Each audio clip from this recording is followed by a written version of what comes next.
And as the community continues to process this loss tonight, one of the toughest things to think about is Jacksonville has now been added to the list of mass shootings in Florida, along with Pulse and Parkland. Earlier, I was walking and I saw a resident who was trapped in their car. They were running low on oxygen in their oxygen tank.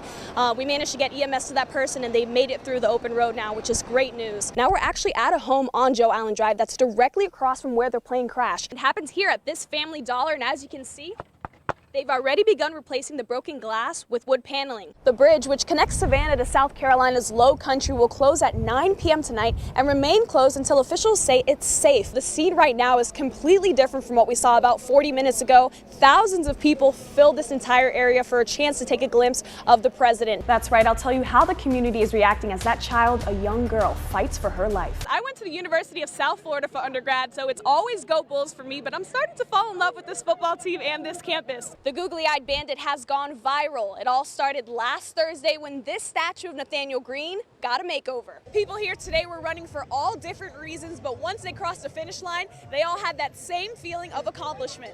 They decided to donate those pizzas for free, so all the committed voters should at least have a slice waiting for them once they're done voting. One of these would be really good to have in your car because you can just attach it to the windshield and avoid getting a ticket. We've covered many different ways the community is rallying around Oatland Island Wildlife Center, but none quite like this. Hey. Well, some advice for any dog owners: it might be a good idea to get a kiddie pool and fill it up so the dogs can cool down during the summer heat. Right, bud? Un año que no quisiera recordar.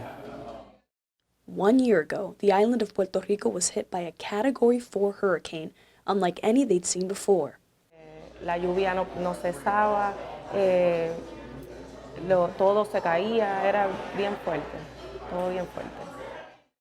Homes destroyed, power lines down, floodwater rushing through the streets, families unable to communicate.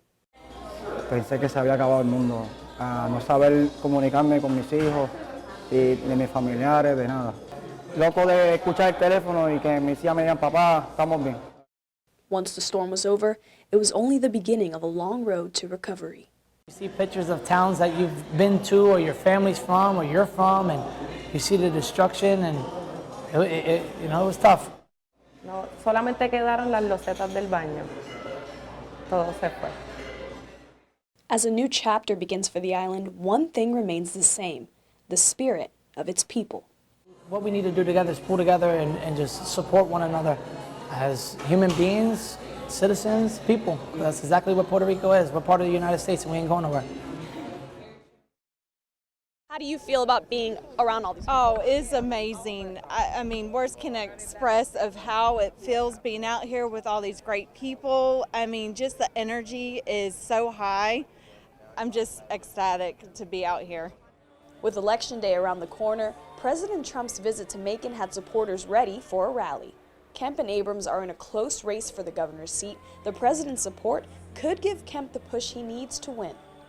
This Tuesday, the people of Georgia are going to head to the polls to choose your next governor, and I think most of you know how important that decision will be. Brian Kemp is an incredible fighter and a tireless champion for the people and for the values of Georgia. No mention by the president or secretary of state of the alleged Democratic hack. Instead, Kemp focused on Republican support. We got Trump, Pence, Vince Dooley, and Herschel Walker, the goal line stalker. Once the rally was over, President Trump left the crowd with one last message. And we will make America great again. Thank you, Georgia. Thank you. The silence isn't quiet, and it feels like it's getting hard to breathe, and I know you feel like dying. A room full of strangers connecting through painful losses. I'm lighting this candle for my son, David. The annual Mothers Against Drunk Driving Candlelight Vigil, giving parents the chance to talk about what they remember most about their children. He was happy, the smile on that picture of him up there, that's what people remember most about him. He was always willing to tell people, it's okay, I got this. Charmaine Johnson, the event's organizer, has become a beacon of hope for those in need. When I'm feeling a little low, I have somebody I can call. That, she'll come by or she'll, we'll meet at the library or something, and talk. It helps me. It really helps me. Strangers, now family, who are picking up the pieces even though one is missing. Dear son, dear friend. Hi, Missy.